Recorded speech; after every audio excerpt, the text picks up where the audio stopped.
À Britannia, la capitaine d'un navire, composé seulement de femmes, possédait une légende similaire à celle d'Ulysse que nous connaissons tous dans la tradition grecque. La capitaine se faisait appeler Aurélia, mais en réalité, ses parents l'avaient nommée Aurélie. Lorsqu'elle était enfant, certains la surnommaient Lily. Aurélia avait horreur de ça. Elle rétorquait souvent: « Je ne garde pas les cochons avec tout le monde. Si tu veux faire partir de mon cercle d'amis, appelle-moi Aurélia. Mais avant tout, respecte-moi. » Il était préférable de ne pas se confronter avec cette jeune femme. Elle avait beau avoir beaucoup de charme, un monstre en elle pouvait surgir à tout moment si vous l'agaciez. Elle n'était pas non plus du style à fuir, à être lâche. Avec elle, vous saviez où vous alliez, car elle ne voulait ne rien se reprocher dans son âme. Sa légende prit naissance le jour où elle se décida à accoster la cité d'Odiarna. Mais pour s'y rendre, elle dut traverser un endroit que toutes les femmes navigatrices redoutaient, le brouillard des Tritons. Elles étaient d'ailleurs les seules à pouvoir le percevoir. Les hommes rencontraient plutôt des sirènes monstrueuses sur les bords de l'île du bout du monde. Quelques jours plus tôt, Aurélia rencontra la reine de la cité de Roscofa. Elle lui demanda de remettre un bijou à la princesse d'Odiarna. Mais avant de partir, elle lui recommanda: « Faites attention avant d'arriver à Odiarna. D'après les légendes, il y demeure un brouillard au large de la cité. » « Les brouillards ne me font pas peur. J'en ai croisé plus d'un, » s'exclama Aurélia. « Ça, j'en suis certaine, mais celui-ci est particulier. Dedans, on y rencontre des tritons. Ce sont des monstres immondes. Ils jouissent d'une apparence enchanteresse, mais ils chercheront à t'amener toi et ton équipage dans les profondeurs de la mer pour vous dévorer une fois que vous serez à l'eau. Je prends en compte votre recommandation. Entre femmes, il demeure important de se soutenir. Je suis en effet de votre avis. Les hommes sont bien trop distraits pour se laisser séduire contrairement à nous. C'est bien pour cela que je préfère demeurer seul. Détrompe-toi, Aurélia. Dans un autre monde qui se nomme la Terre, il y a eu un homme qui a traversé ce que tu vas affronter. Il s'appelait Ulysse. Il a survécu? Oui, mais ça date de quand? De plusieurs siècles sûrement. Aujourd'hui, nous sommes au 21e siècle dans leur monde. Aucun ne résisterait au charme d'une sirène. Ils sont si manipulés par les diverses sociétés qui les gouvernent. Tu es libre de penser ce que tu veux. En tout cas, n'écoute pas le chant de ces tritons. Il est si envoûtant et mélodieux qu'il t'amènera vers une mort certaine. La reine de Roscofa avait raison. Aurélia approcha du brouillard des tritons avec son équipage. Toutes les femmes s'attendaient à voir apparaître des hommes avec une queue de poisson. Mais il fut une époque où ces tritons pouvaient ressembler à des êtres étranges au buste d'homme et au corps d'oiseau. En les découvrant, les navigatrices ne purent s'empêcher de sourire, car ces monstres n'avaient pas du tout l'air dangereux. Soudain, dans le brouillard et l'eau, Aurélia vit apparaître des hommes avec une queue de poisson.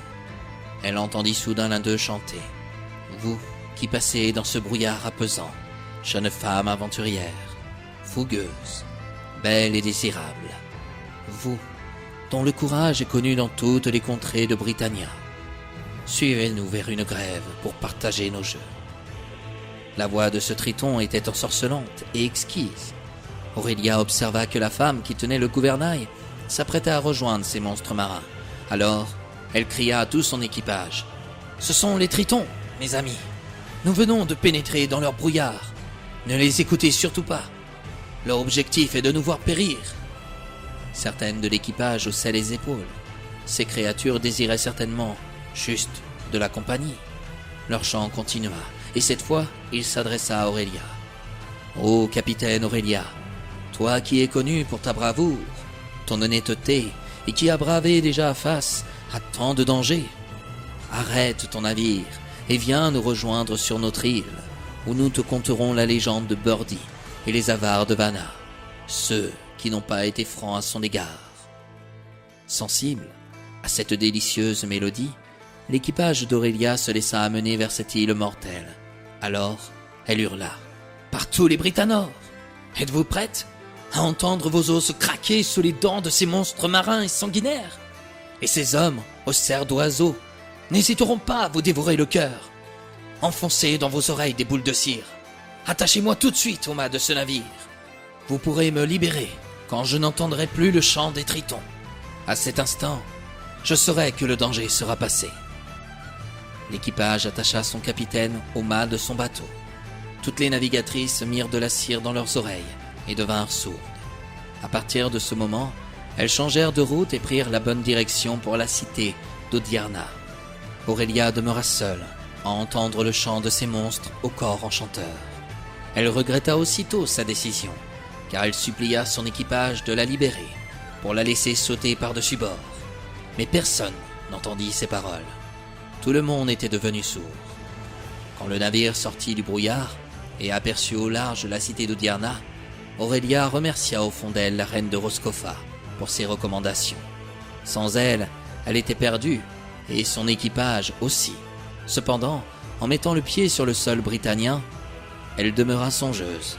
Le chant des tritons demeurait dans son esprit.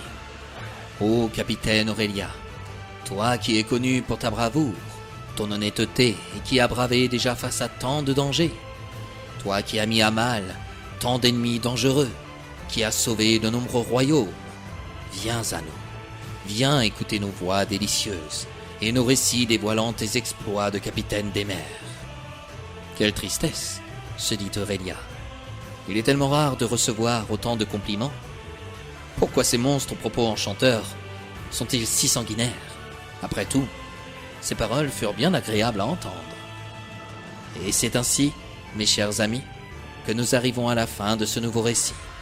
Un récit qui vous démontre qu'il ne suffit pas d'être un homme pour se laisser séduire, ou d'être une femme pour abuser de ses charmes. Dans ce monde imaginaire, à Britannia, les rôles peuvent s'inverser. Mais en remettant les pieds sur terre, sachez une chose. Tous les hommes ne sont pas des monstres, et toutes les femmes ne sont pas des anges.